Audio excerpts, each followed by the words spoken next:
Hi అండి. ఈరోజు నేను ఏం చేస్తున్నానంటే మిగిలిపోయిన ఇడ్లీలు ఉంటాయి కదండి, అవి కొన్ని ఇళ్ళల్లో వేస్ట్గా మిగిలిపోతుంటాయి, తినలేరు కదా. అవి వేస్ట్ చేయకుండా ఈరోజు నేను మీకు ఒక కొత్త రెసిపీ చూపిస్తాను, చూడండి. ఇడ్లీతోటి ఉప్మా చేస్తున్నానండి. నచ్చితే లైక్ చేయండి, ఓకేనండి. చూడండి, నేను చూసారా ఎంత ఎమ్మీగా ఉందో. మీరు ఒకసారి ట్రై చేయండి, ఓకేనా అండి. ఇడ్లీలు తీసుకోవాలండి. ఇవి మిగిలిపోయిన ఇడ్లీలు అండి. పోపు దినుసులకు మినపప్పు, జీలకర్ర, ఆవాలు, ఒక చిన్న ఉల్లిపాయ, 2 పచ్చిమిరపకాయలండి. పొయ్యి మీద అయితే కడాయి పెట్టుకొని అందులో ఒక స్పూన్ నూనె అయితే పోసుకున్నాను, ఆయిల్ పోసుకున్నాను. ఆయిల్ బాగా వేడెక్కితే అందులో జీలకర్ర, ఆవాలు వేయాలి.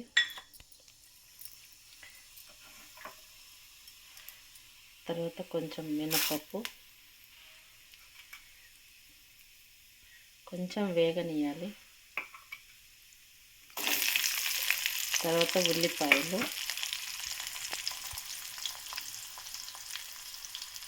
ఇవి కొంచెం బాగా ఫ్రై కావాలండి. చాలా టేస్టీగా ఉంటుందండి. మనం రెగ్యులర్గా చేసుకున్న ఉప్మా కంటే ఇది చాలా బాగుంటుందండి. మీరు కూడా ఒకసారి ట్రై చేయండి. చాలా అంటే చాలా టేస్టీగా ఉంటుంది. ఇలా కొంచెం సేపు ఫ్రై కావాలి. మనం ఇవి కొంచెం ఫ్రై అయ్యేలోపు ఇవి అయితే కొంచెం ఇట్లా పొడి పొడి చేసుకుందామండి. ఇలా అయితే పొడి పొడి చేసేసుకున్నాం కదండి. ఇది కూడా కొంచెం వేగిందేమో చూసేసుకుందాము.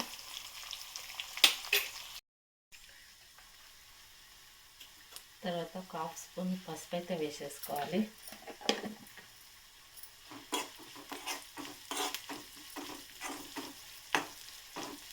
ఇది ఇంకొంచెం వేగాలండి.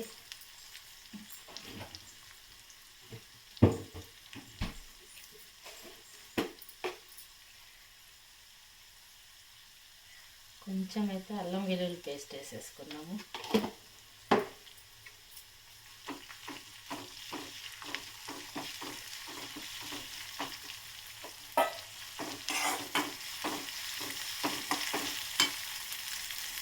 కొంచెం కరివేపాకు,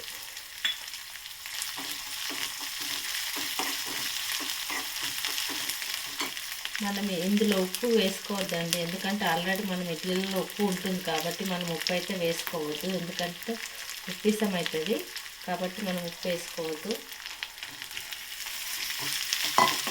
ఇలా మొత్తం అయితే వేసేసుకోవాలి. ఇలా అయితే మొత్తం కలిపేసుకోవాలండి. చూసారా, ఇట్లా పొడి పొడిగా చేసేసుకోవాలి. ఎక్కడన్నా ఉండలుగా ఉంటే కూడా తీసేసి మంచిగా కలిపేసుకోవాలి. ఇందులో కొంచెం నిమ్మకాయ అయితే పిండుకోవాలండి. ఒక చిన్నది సరిపోతుందండి నిమ్మకాయ అయితే.